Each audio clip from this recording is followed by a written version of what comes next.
He was a mafia boss who'd forgotten what it felt like to be human. She was a dumpling vendor with a smile that cut through his darkness, like sunlight. What he didn't know, saving her from a fire would cost him everything, and loving her would be the only thing worth keeping. The smell of blood wouldn't leave Lorenzo's hands. He had scrubbed them 3 times in the penthouse bathroom, watched the pink water spiral down the drain, yet still felt the stickiness between his fingers. Another meeting. Another betrayal. Another body that would never be found. At 32, Lorenzo Devane had stopped counting how many men he'd killed. He only counted the nights he could actually sleep. Tonight wasn't one of them.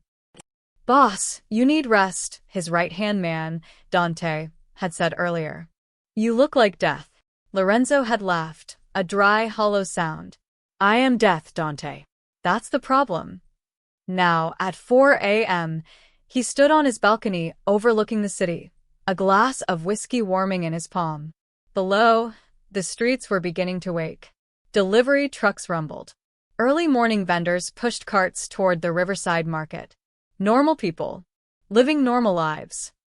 He couldn't remember the last time he'd walked among them.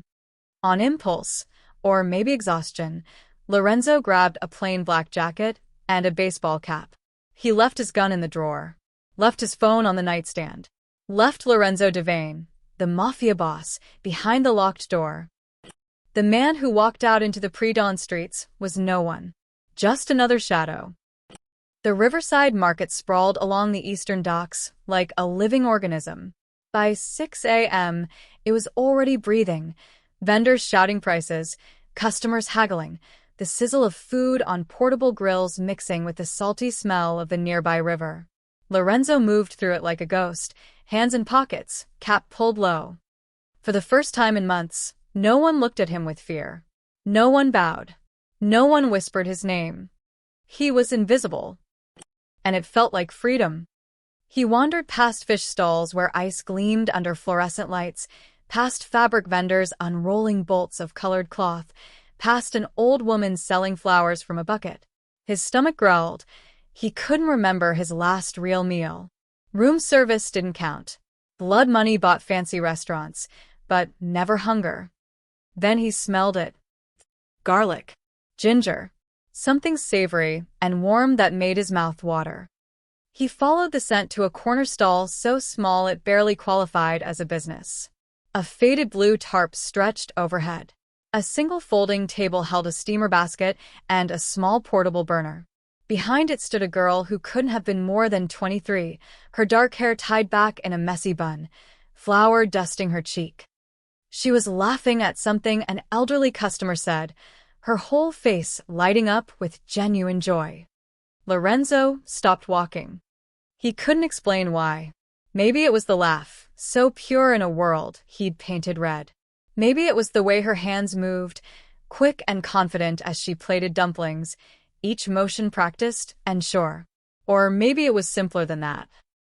She looked alive. "You gonna stand there all morning or you gonna eat?" Her voice cut through his thoughts. She was looking right at him, eyebrow raised, a smile playing at her lips. Lorenzo blinked, cleared his throat, stepped forward. "What are you selling?" "Pork and chive dumplings. Handmade this morning. 3 for $5, 6 for 8-inch. She wiped her hands on her apron. "First time at the market. That obvious." "You've been staring at my stall for 2 minutes like it might explode," she grinned. "Don't worry. The only thing that explodes here is flavor." Despite himself, Lorenzo smiled. Actually smiled. 6, then. Smart choice. He watched as she plated the dumplings, each one perfectly pleated, the dough translucent enough to see the filling inside. She drizzled a dark sauce over them, added a sprinkle of green onions, and handed him the plate with a fork. "Cash or card?" "Cash, always cash. Untraceable." As he handed her a $10 bill, their fingers brushed. Her hands were warm, calloused from work. Real hands. Honest hands. Not like his. "Keep the change," he said. "Sir, that's a $2 tip for $8 dumplings." "You sure?" "I'm sure." She studied him for a moment, her dark eyes curious but not prying. Well, thank you. That's kind. She turned to help the next customer, and Lorenzo moved to the edge of the stall, leaning against a support pole. He bit into the first dumpling. The world stopped. It wasn't fancy. It wasn't expensive. It wasn't served on white plates in a restaurant where his presence made waiters nervous. But it was good. Really good. The kind of good that tasted like someone actually cared. He finished all 6 standing there, watching her work. She moved with efficiency, greeting regulars by name, joking with an old man about his grandchildren, helping a mother count change while balancing a toddler on her hip. She belonged here, woven into this little corner of the world. Lorenzo had never belonged anywhere.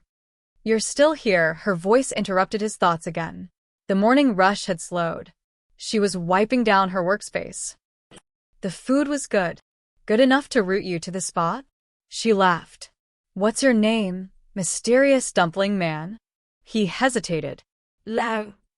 Close enough to the truth. Far enough to be safe. I'm Mara, she extended a flour-dusted hand. He shook it. Her grip was firm. Confident. Nice to meet you, Mara. You live around here, Leo? Not far a lie. His penthouse was across the city, behind gates and guards. Well, I'm here every morning except Sundays. You ever want breakfast? You know where to find me, she smiled, and Lorenzo felt something dangerous stir in his chest. Hope. He nodded, not trusting himself to speak, and turned to leave. Hey, Leo. He glanced back. You seemed sad when you walked up. I hope you're feeling better. Lorenzo froze. No one noticed things like that about him anymore. They saw the boss.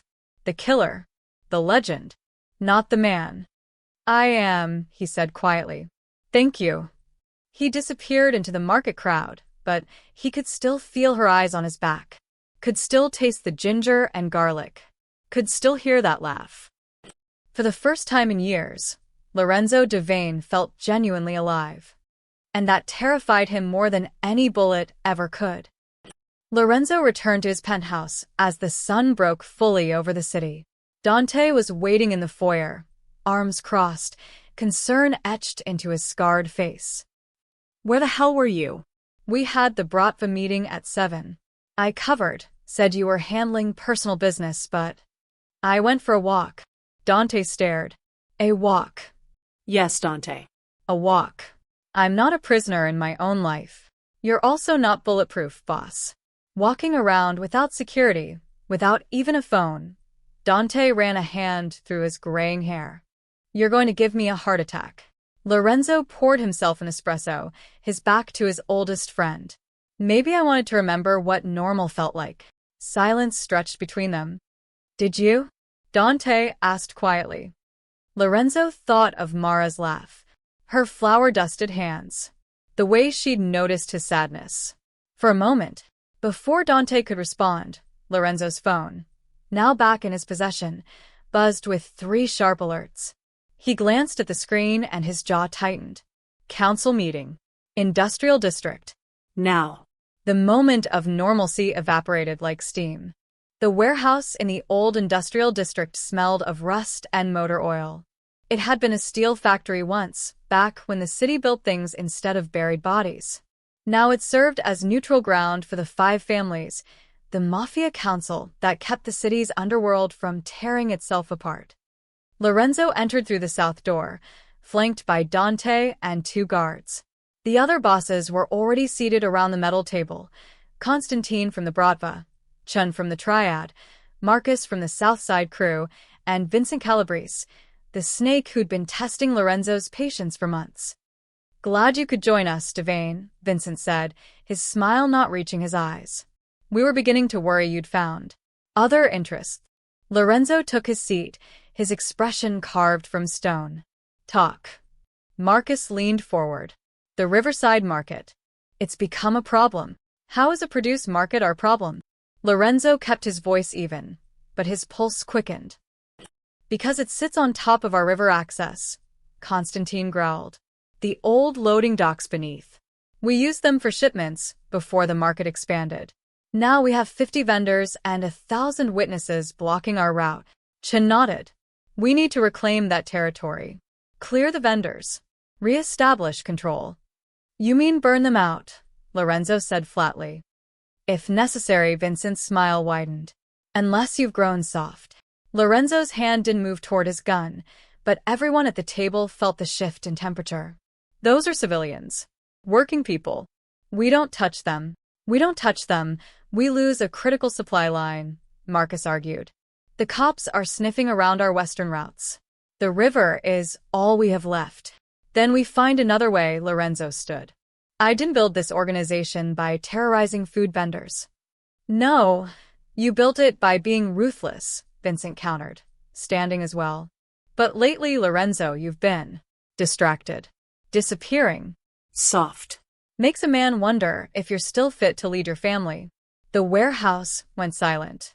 Challenging a boss's authority was dancing on a knife's edge. Dante's hand moved to his weapon.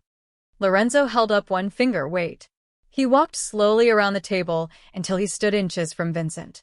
Are you making a move, Calabrese? Vincent's confidence flickered. I'm making an observation. Then observe this. I make the decisions for my territory. You want the market cleared? Send your own men. But if one drop of innocent blood hits those streets, I'll personally deliver your head to the Bratva as a peace offering. Are we clear? Vincent swallowed. Nodded. Lorenzo addressed the room. The market stays untouched.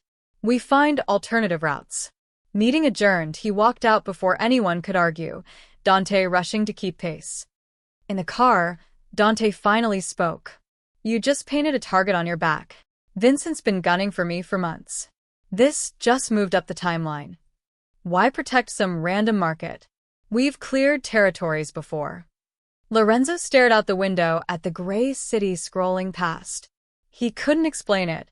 Couldn't tell Dante about the girl with the flour-dusted smile, or how for 6 dumplings and 10 minutes he'd felt human again.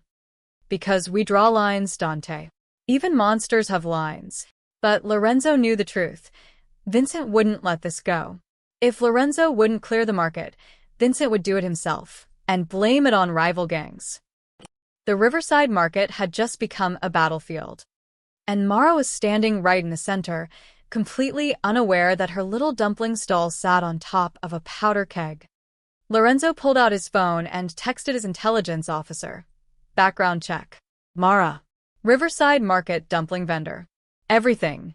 Discreet. He had to protect her. Even if she never knew why. For 6 days, Lorenzo visited the market. Each morning, he wore different clothes, a maintenance worker's jacket, a delivery uniform, once even a tourist's camera-laden vest. Always the cap. Always cash. Always Leo. Mara seemed to enjoy their brief conversations. She told him about her younger brother Eli, 13 and obsessed with basketball, about how their parents died 3 years ago in a car accident, leaving her to raise him alone, about her dream of opening a real restaurant someday. Lorenzo listened. Really listened. Not like a boss extracting information, but like a man starving for genuine human connection. He learned she woke at 3 a.m. to prep, that she made everything from scratch, that she paid protection money to local market security, thugs Lorenzo now knew worked for Vincent Calabrese. He hated every minute he spent lying to her.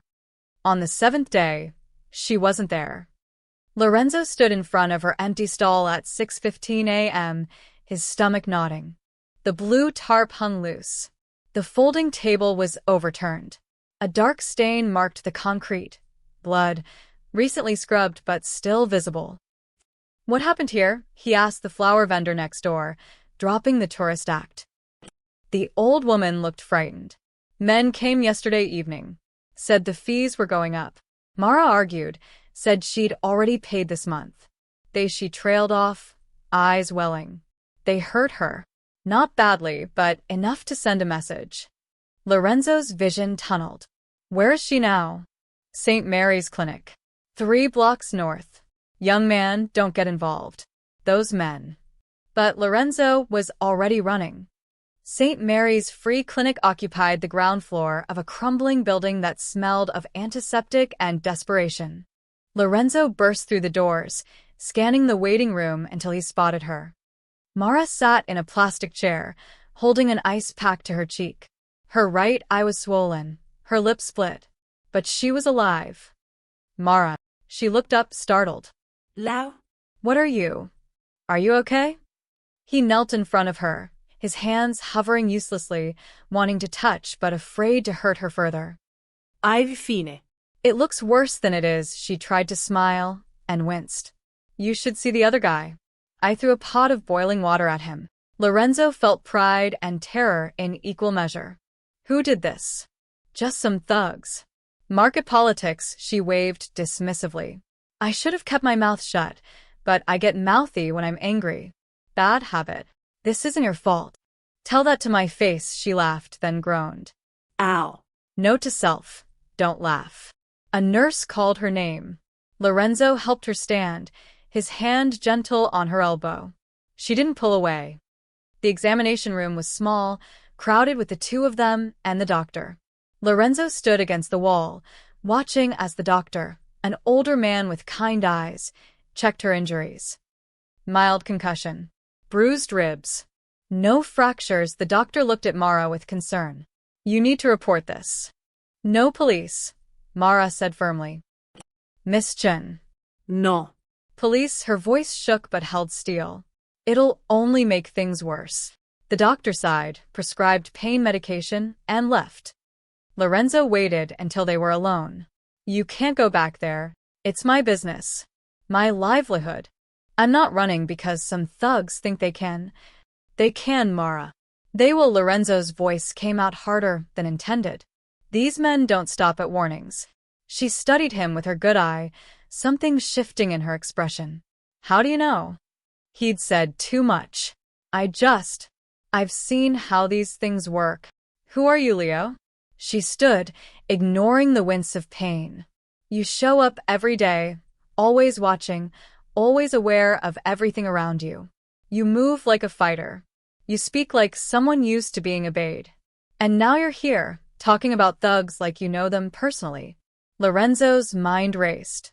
I just want you safe. Why? You barely know me. Because he stopped. Because you made me feel human. Because your laugh is the only good thing I've heard in years. Because I've killed men for less than what they did to you, and I'm barely holding myself back from burning Vincent's organization to the ground. Because you seem like a good person, he finished lamely. And there aren't many of those left. Mara's expression softened. She reached out, her bruised hand touching his arm. Thank you, Leo. For checking on me. But I'll be fine. This isn't my first fight. Lorenzo nodded, not trusting himself to speak. As he walked her home, she refused a cab, said she needed the air. Lorenzo sent a coded text. Find the men who touched the market vendor. I want names by tonight. Vincent had crossed his line. Now, there would be consequences. Mara didn't need to report this to the police. Lorenzo was judge, jury, and executioner. And he'd just passed sentence. 3 nights passed. Mara's bruises faded from purple to yellow. She returned to her stall despite Lorenzo's protests, her jaw set with stubborn determination. Lorenzo had his men watch from a distance, shadows she never noticed. He dealt with the thugs who hurt her quietly. They disappeared into the river, weighted down with chains and regret. Vincent didn't retaliate. The silence made Lorenzo uneasy. On Thursday night, Mara stayed late. Lorenzo knew, because his watchers reported it. She was prepping for Friday's morning rush, making extra dumplings for the weekend crowd. He told himself to stay away, to let his men handle security, to maintain the distance he'd already crossed a dozen times. But at 11 p.m., rain started falling in sheets, and something cold settled in his gut. Instinct. The same instinct that had kept him alive through 15 years of warfare. He grabbed his gun and drove to the market. The Riverside Market at midnight was a ghost town. Empty stalls lined the walkways like skeletal remains. Rain hammered the tin roofs, creating a deafening symphony. Lorenzo saw the smoke before he saw the flames. Black clouds billowed from the eastern corner, Mara's section. His heart stopped. He abandoned the car, sprinting through the rain, gun drawn. 4 men surrounded her stall. 2 held gasoline cans. 1 held a torch. The 4th held Mara by the hair, forcing her to watch as they doused her workspace in accelerant. Please. Her voice cut through the rain. Everything I have is in there. Should have thought of that before you defied your betters. The man holding her snarled. Lorenzo recognized him. One of Vincent's captains. Boss says if Devane won't clear this market, we will. Vendor by vendor. Starting with the troublemakers. The torch fell. Flames erupted with a hungry roar, consuming the stall in seconds. Mara screamed. Lorenzo didn't think. Didn't plan. Didn't calculate. He just moved. The first man died before he registered Lorenzo's presence, bullet through the skull. The second reached for his weapon, but Lorenzo was already there, snapping his neck with practiced efficiency. The third man with the gasoline can turned, fumbling for his gun. Lorenzo shot him twice in the chest. The captain holding Mara shoved her toward the flames and drew his weapon. Devane. Vincent said you'd come. Lorenzo shot him through the throat. The man fell, drowning in his own blood, eyes wide with shock. Mara scrambled backward, away from the fire, away from the bodies, away from Lorenzo. Her face was a mask of terror and confusion. Mara. Lorenzo holstered his gun and moved toward her. Stay away from me. She stumbled, slipping on the rain-slicked concrete. The flames spread faster than Lorenzo expected, fed by gasoline and wind. The adjacent stalls caught fire. The heat became unbearable. We have to go. Now Lorenzo reached for her. She flinched. You killed them. And they were going to kill you, he grabbed her wrist, pulling her to her feet. Move. The market was an inferno.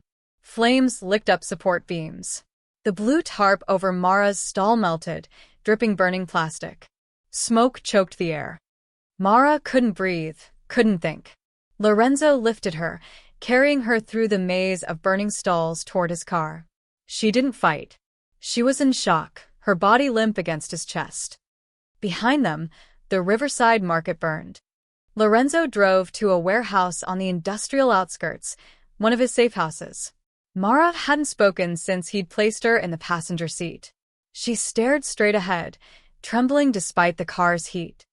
Inside the warehouse, Lorenzo wrapped a blanket around her shoulders and handed her water. She didn't drink. Mara. Lorenzo Devane, her voice was hollow. That's who you are. That's your real name. He froze. I saw it. On that man's lips before he died. Before you killed him, she finally looked at him, tears streaming down her soot-stained face. I read the newspapers. I know what you are. Mara, I can explain. You're a monster, she stood, the blanket falling. You've killed people. Dozens. Maybe hundreds. You run drugs, guns, everything the police warn about. And you, her voice broke. You pretended to be someone else. You lied to me. I never lied about caring. Don't. She backed away. Don't you dare. You don't get to care about people. Monsters don't care. Lorenzo felt something crack inside his chest. I was trying to protect you. By killing 4 men in front of me? By burning down my livelihood? By dragging me into your world? She laughed bitterly. Some protection. Vincent Calabrese ordered the hit. They would have killed you tonight if I hadn't. Then you should have let them. Her eyes were cold. Dead. It would have been cleaner than this. She walked toward the warehouse door. Lorenzo didn't stop her. What could he say? She was right. He was a monster. Always had been. But she was alive. Breathing. Angry. That would have to be enough. Mara walked for 3 hours in the rain before she found a bus stop. Her clothes were soaked, her shoes ruined, her mind numb. She rode across the city to the small apartment she shared with Eli, praying he was asleep. He wasn't. Eli sat on the couch, controller in hand, paused mid-game. When he saw her, His face went white. What happened? You're covered in, is that smoke?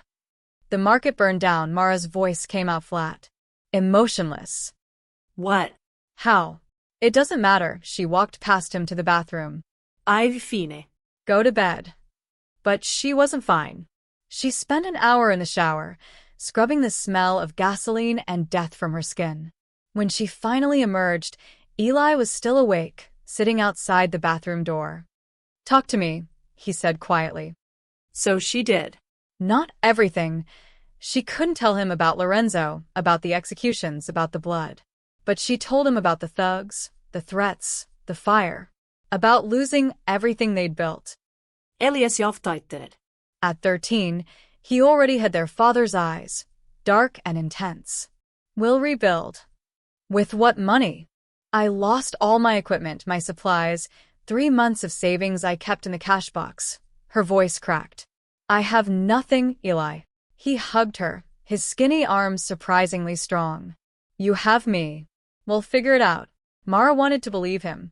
But lying in bed that night, all she could see were bodies falling. All she could hear were gunshots echoing. All she could feel was Lorenzo's arms carrying her through the flames. Monster or not, he'd saved her life.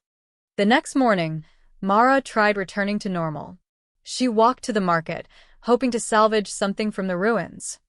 The riverside market was gone. Blackened skeletons of stalls stood like tombstones. Yellow police tape cordoned off the area. Investigators picked through debris, taking photos, asking questions. The flower vendor spotted Mara and rushed over, tears streaming. Thank God you're alive. We thought, when your stall burned first. I got out. Mara stared at the ashes of her livelihood. Did anyone else? No casualties. The fire started late, after most vendors left. Just you and the old woman paused. There were bodies. 4 men. Burned beyond recognition, but the police think it was arson. Gang-related. Mara's stomach turned. They're asking questions, the woman continued. Looking for witnesses. If you saw anything. I didn't. The lie came easily. What would she tell them? That a mafia boss murdered 4 men to save her? That she was somehow connected to the city's most dangerous criminal? She walked away before more questions came. Mara spent the day applying for jobs, restaurants, cafes, anywhere that would hire her. But without references, without proper papers for some establishments, without the energy to smile through interviews, she got nowhere. By evening, she'd given up. She sat on a bench near the river, staring at the water, wondering how everything had fallen apart so quickly. Mara-chan. She turned. A man in an expensive suit stood behind her, young, Asian, with cold eyes. 2 bodyguards flanked him. Who are you? A friend of Vincent Calabrese. You know that name, yes? His smile didn't reach his eyes. Vincent is very interested in you. Specifically, in your relationship with Lorenzo Devane. Mara's blood turned to ice. See, Vincent knows Devane visited your stall. Knows he killed 4 of our men for you. Which makes you valuable. He sat beside her, too close. So here's what's going to happen. You're going to help us get to Devane. You're going to. I don't know him. Mara stood. Whatever you think. Seat. Down, the command froze her. One bodyguard opened his jacket, revealing a gun. We're not asking. Devane has made himself untouchable. But you? You're a weakness.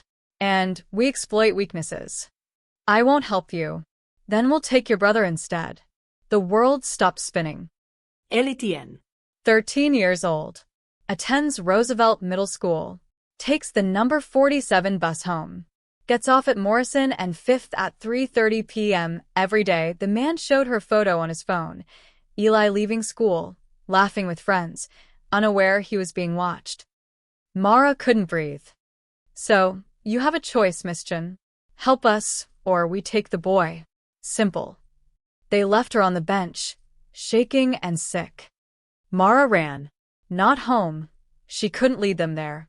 She ran to a payphone, fumbling with coins, dialing the number from memory, though she'd only seen it once. Lorenzo answered on the first ring. Mara? They have pictures of Eli, her voice broke. They're going to take him. They want to use me to get to you. I can't. Where are you? I told you, I wanted nothing to do with you. Where are you? She told him. Stay there. 10 minutes. The line went dead.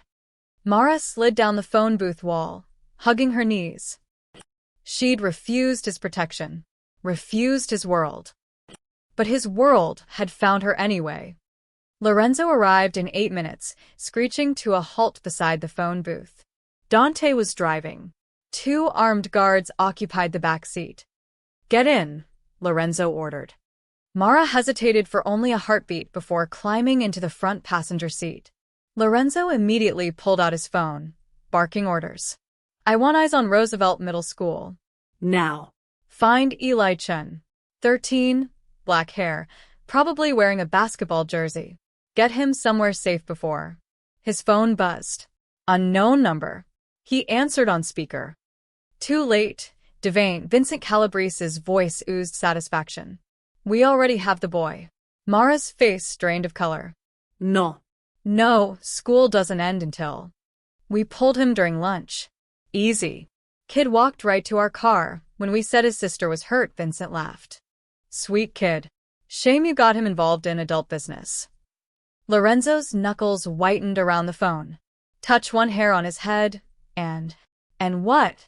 You'll kill me? You'll burn my operations? You're predictable, Devane. That's your weakness. Papers rustled. Here's the deal. You give us the girl, alive, unharmed, and we give you the boy. Simple trade. Don't you dare. Mara lunged for the phone, but Lorenzo held up a hand. When and where? I'll text details. You have 48 hours. Come alone, Devane. Bring your little girlfriend. Any tricks, any backup, and the boy disappears forever. The line went dead. Mara was shaking. We have to call the police. We have to. The police can't help. Lorenzo's voice was ice. Half of them are on Vincent's payroll. The other half will get Eli killed trying to be heroes. Then what do we do? Tears streamed down her face. He's 13. He's just a kid. This is my fault. I should never have. This is Vincent's fault.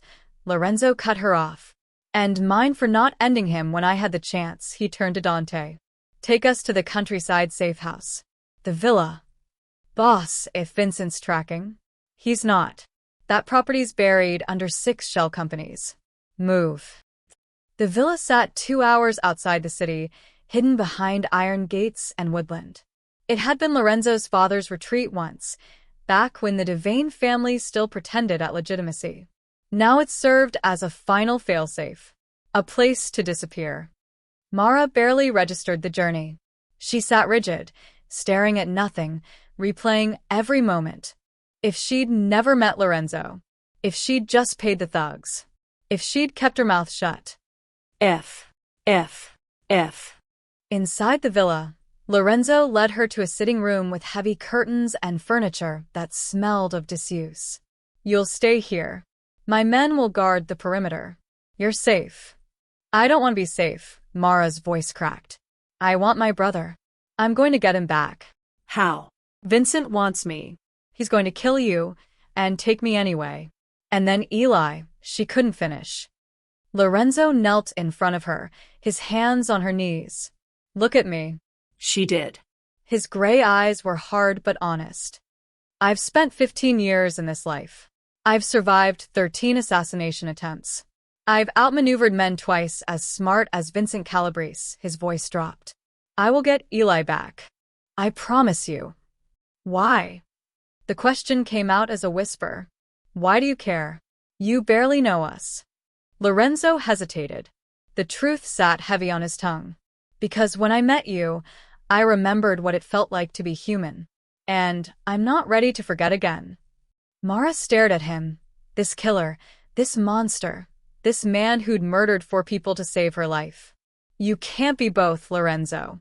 You can't be human and be this. I know his smile was sad. But for 48 hours, let me try. That night, Mara couldn't sleep. She wandered the villa's halls, ending up in the kitchen where she found Lorenzo sitting in the dark, a glass of whiskey untouched in front of him. "Can't sleep either?" she asked. "Sleep is for people with clear consciences." She sat across from him. "Tell me the plan." "You don't want to know. He's my brother." "Tell me." So he did. The exchange location, an old harbor. The backup team hidden nearby. The variables, the contingencies, the thousand ways it could go wrong. "And if it does go wrong?" Mara asked quietly. "It won't, but if it does." Lorenzo met her eyes. "Then I'll make sure you and Eli get out. Whatever it costs. Even your life. Especially my life." Mara reached across the table, her hand covering his. His fingers were cold. Scarred. Stained with blood she couldn't see, but knew was there. "For what it's worth," she whispered, "I think you're more human than you believe." Lorenzo turned his hand over, intertwining their fingers. They sat like that in the darkness, a mafia boss and a dumpling vendor, connected by tragedy and something neither could name. Outside, Dante made final preparations. In the city, Vincent Calabrese sharpened his knives. And in a basement somewhere, Eli Chin sat bound and terrified, praying his sister would come. The countdown had begun. The old shipping harbor was a graveyard of rust and broken dreams. Abandoned cargo containers stacked like metal coffins. Cranes frozen mid-reach, their joints seized decades ago. The smell of salt and decay hung thick in the air. Lorenzo arrived at midnight exactly, alone as instructed. Or so it appeared. He'd left Mara at the villa under armed guard. She'd fought him on it, screaming, sobbing, but he'd been immovable. "You're the target," he'd said. "If Vincent gets both of you, I have no leverage." Now he walked across the cracked concrete pier, his gun visible in its holster, his hands raised to show he was unarmed otherwise. Moonlight painted everything silver and shadow. Vincent emerged from behind a container, flanked by a dozen men. In the center stood Eli, duct tape over his mouth, hands zip-tied behind his back. His face was bruised, but his eyes were fierce, more angry than afraid. Good kid, Lorenzo thought. Brave like his sister. Devane. Right on time, Vincent's smile was venomous. "Though I notice you're missing something. Where's the girl?"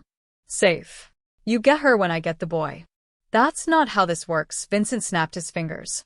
One of his men pressed a gun to Eli's temple. The boy's eyes widened, but he didn't make a sound.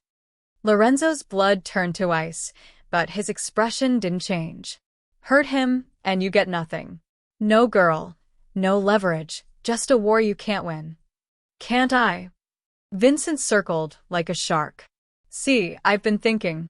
Why trade when I can just take? Kill you here, find the girl later. She's not exactly hard to track." "You think I came unprepared. I think you came alone like I ordered. I think you're predictable. And I think—" Vincent pulled his own weapon, aiming it at Lorenzo's chest. "You've overstayed your welcome in this city." The gunshot cracked through the night. But it wasn't Vincent's gun. One of Vincent's men dropped, a red hole in his forehead. Then another. And another. Dante and Lorenzo's team emerged from the containers, 12 shooters with military precision. They'd been here for hours, hidden, waiting. "You really thought I'd come alone?" Lorenzo drew his weapon in one fluid motion. "Predictable. Vincent? Look in a mirror." Chaos erupted. Vincent's men scattered for cover, returning fire.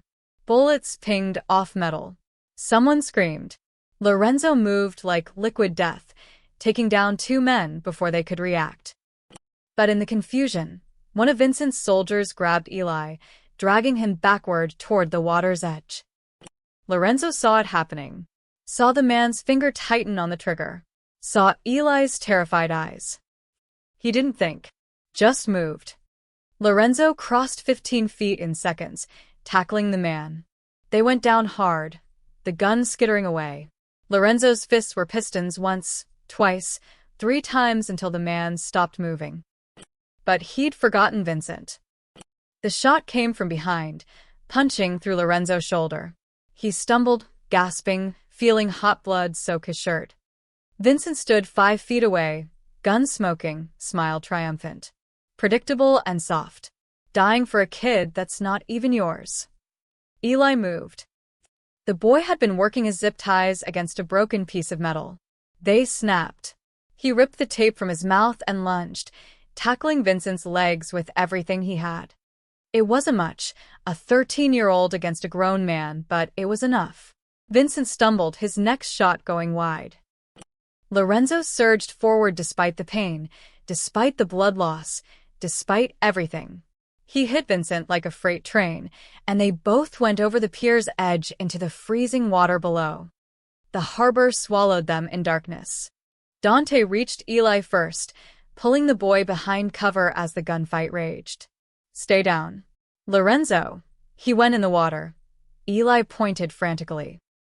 Below, the two men surfaced still fighting. Vincent had lost his gun but had a knife now, slashing wildly. Lorenzo was slower, weaker, his wounded shoulder useless. The knife found flesh. Lorenzo grunted, feeling it slide between his ribs. But he didn't let go. He grabbed Vincent's wrist with his good hand, twisted hard, and drove his elbow into the man's throat. Once. Twice. Again and again until Vincent went limp. Lorenzo released him. Vincent's body sank into the dark water and didn't resurface.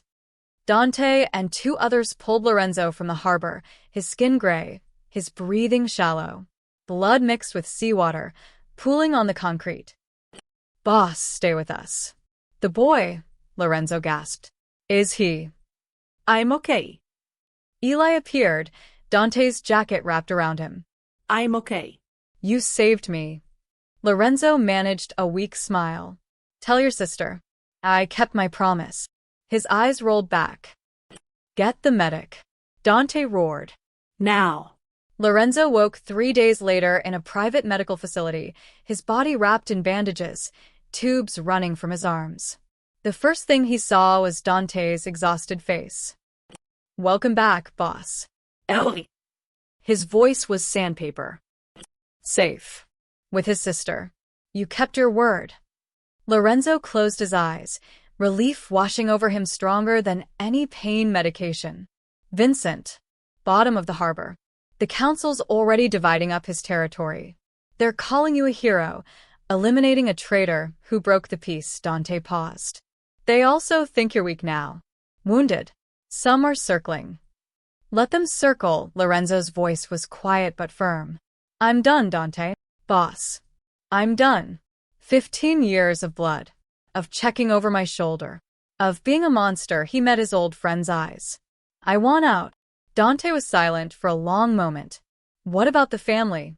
Your territory? You take it. You've been running things anyway. You're smarter than me, more stable. The council will accept it. And you'll do what? Retire? Men like us don't get happy endings.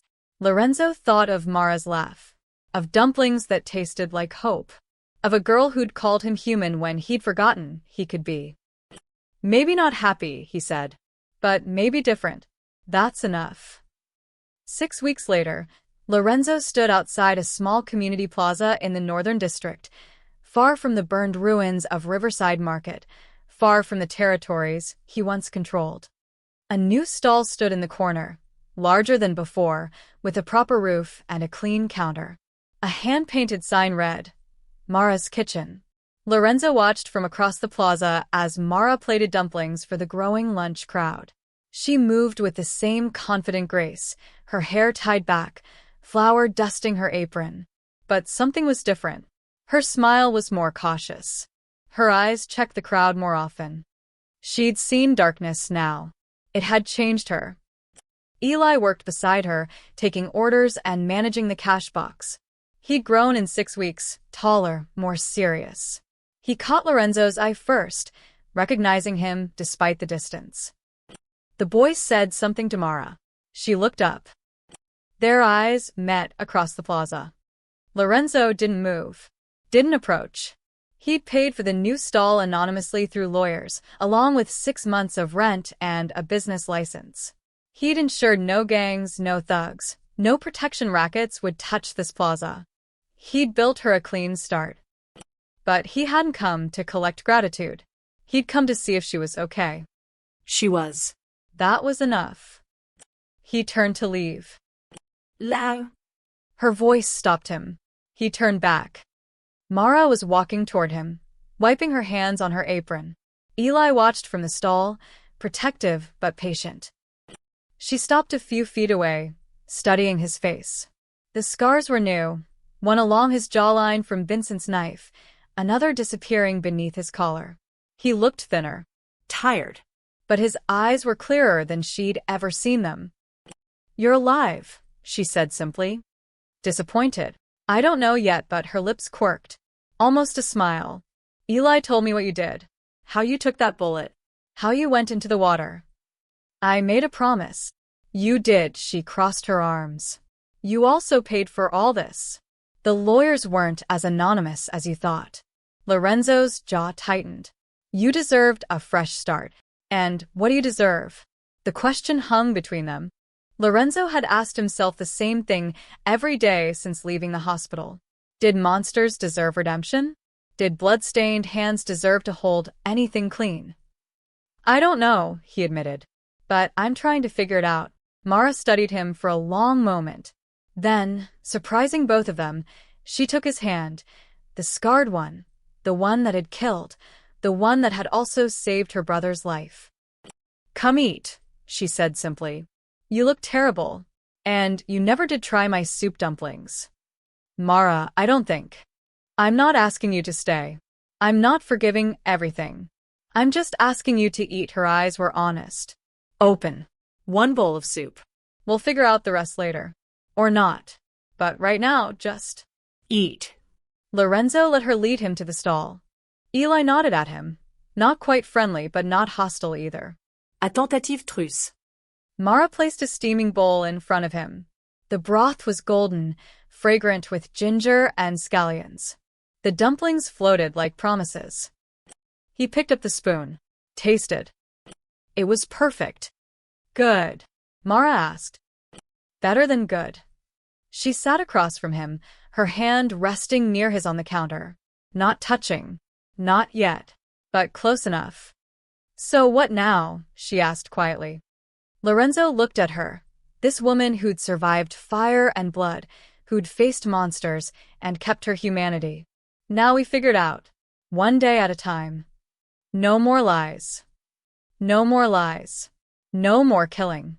I'm trying." "That's not a yes. It's the best I can give." Mara nodded slowly. "Then I guess that's where we start." Outside, the plaza hummed with ordinary life. People laughed. Children played. The sun broke through clouds, painting everything gold. Lorenzo Devane, former Mafia boss, killer, monster, sat at a dumpling stall and felt something he hadn't felt in 15 years. Hope. It wasn't redemption. It wasn't forgiveness. It wasn't a happy ending. But it was a beginning.